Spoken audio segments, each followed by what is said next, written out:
दोस्तों, snake bite world wide एक बहुत बड़ा कारण है मॉर्बिडिटी का, जिसमें मृत्यु दर बहुत ज़्यादा होती है। और यदि मरीज बचता है तो उसमें बाद में भी बहुत सारे न्यूरोलॉजिकल या फिर हेमेटोलॉजिकल कॉम्प्लिकेशंस आ जाते हैं, जिसकी वजह से मरीज की जो लाइफ है वो बहुत अच्छी फंक्शनल नहीं रहती। दोस्तों, आज हम लोग इसी के बारे में बात करेंगे। स्नेक बाइट क्या होती है, कैसे होती है, इसको कैसे सही किया जाए, हॉस्पिटल में क्या होता है और हमें क्या करना चाहिए।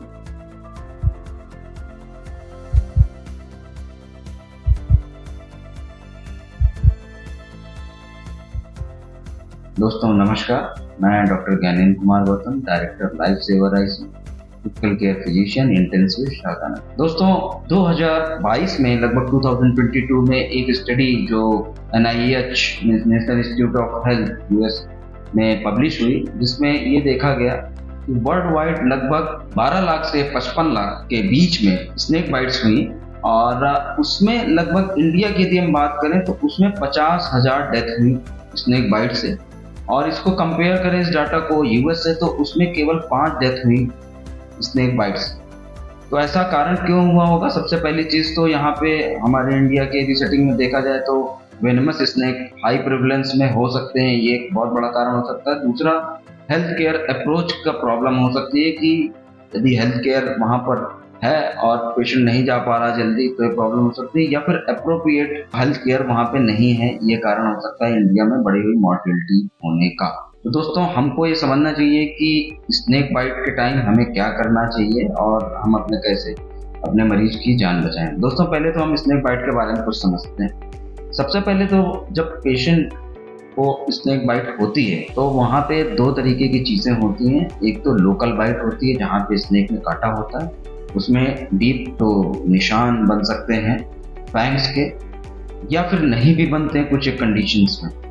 तो दोस्तों, एक तो लोकल डैमेज होता है टिश्यू का, जिसमें कि जहाँ पे काटा है वहाँ पे स्वेलिंग, नेक्रोसिस, मतलब वो जगह थोड़ा सा इन्फ्लेमेशन के बाद सड़ने लगती है या फिर फफोले पड़ने लगते हैं।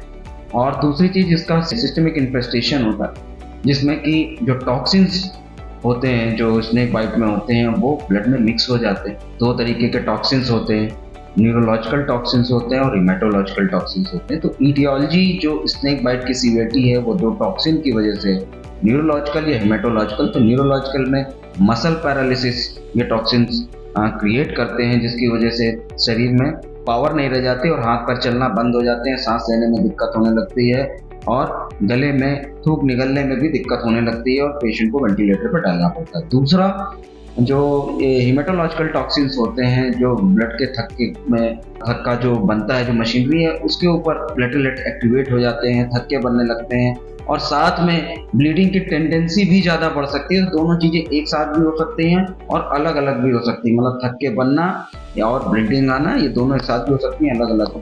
तो दोस्तों, जब हम लोग को पता लगता है कि हमारे मरीज को स्नेक बाइट हुई है तो हमें क्या करना चाहिए। दोस्तों, इसमें कुछ एक भ्रांतियां हैं, वो भी मैं कोशिश करूंगा कि आपकी दूर करने की।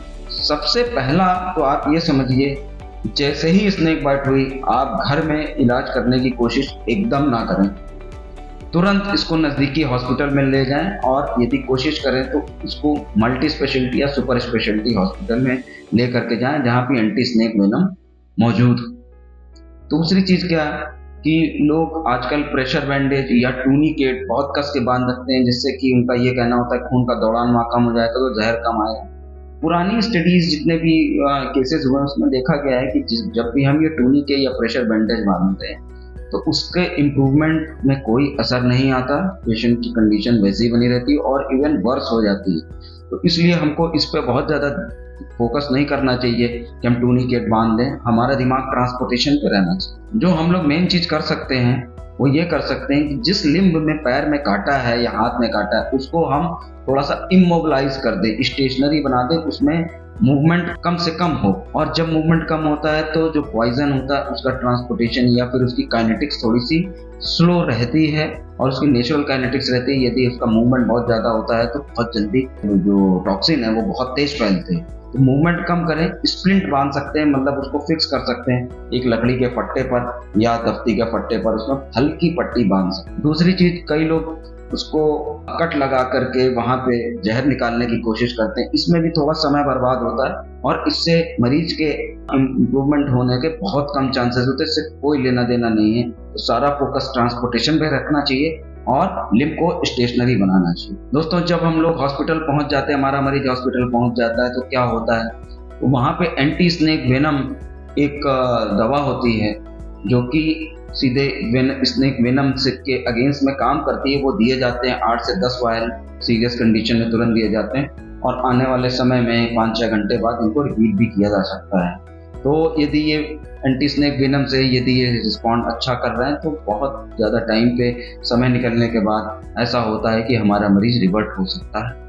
और दूसरी चीज़ क्या है कि पेशेंट को प्रोलॉन्ग आईसीयू वेंटिलेशन की ज़रूरत पड़ सकती है, पेशेंट को मल्टीपल सपोर्ट सिस्टम की ज़रूरत पड़ सकती है। हेमेटोटॉक्सिन के टाइम पेशेंट को ARDS हो सकता है, पेशेंट की किडनी फेल हो सकती है, पेशेंट की यूरिन आना बंद हो सकती है। तो वेंटिलेटर सपोर्ट। दूसरा, आपका रीनल फेलियर हो सकता है तो उसको किडनी सपोर्ट डायलिसिस के थ्रू। हार्ट में धक्के बन सकते हैं, पल्मोनरी एम्बोलिज्म हो सकता है और इंट्रावस्कुलर कोagulation DIC हो सकता है। तो इसमें भी मल्टीपल ऑर्गन सपोर्ट सिस्टम की जरूरत पड़ सकती है। दोस्तों, दूसरी एक ड्रग यूज करते हैं हम, एंटीकोलिनेस्टेरेज ड्रग, जिसमें कि जो मसल पैरालिसिस होती है उसको उसमें इम्प्रूवमेंट मिल सकता है, जो कि टॉक्सिन्स के जो इफेक्ट होते हैं उसके अगेंस्ट में काम करती है, उसमें भी हमको आराम मिल सकता है। तो दोस्तों, यदि समय रहते हैं हम टाइम से पहुंच जाएं और स्नेक बाइट अच्छे से डायग्नोस हो जाए, क्योंकि कभी कभी ऐसा होता है कि अभी मेरे रिसेंट में ही एक मेरे रिलेटिव की डेथ हुई स्नेक बाइट से। वो विलेज में रहते थे और उनका फार्मिंग का काम था, तो उनको ये पता लगा कि किसी ने मेरे पैर में काटा है, पर प्रॉब्लम ये हुई कि वहाँ पे कोई भी काटने का निशान नहीं था। तो कभी कभी ड्राई बाइट्स भी होती हैं, जिसमें कि जैसे कि क्रेट के, यदि हम लोग उसमें बात करें, एक सांप की एक स्नेक की एक प्रजाति होती है, उसमें जो फैंग्स होते हैं उसका बहुत अच्छे से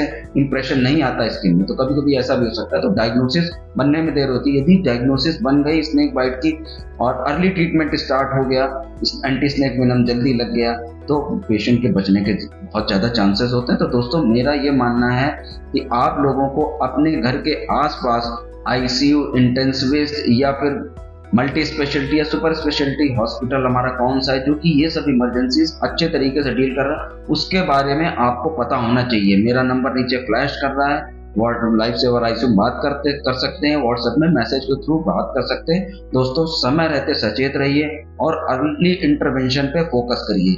दोस्तों, इसी के साथ मैं अपना वीडियो समाप्त करता हूँ। नमस्कार, जय हिंद।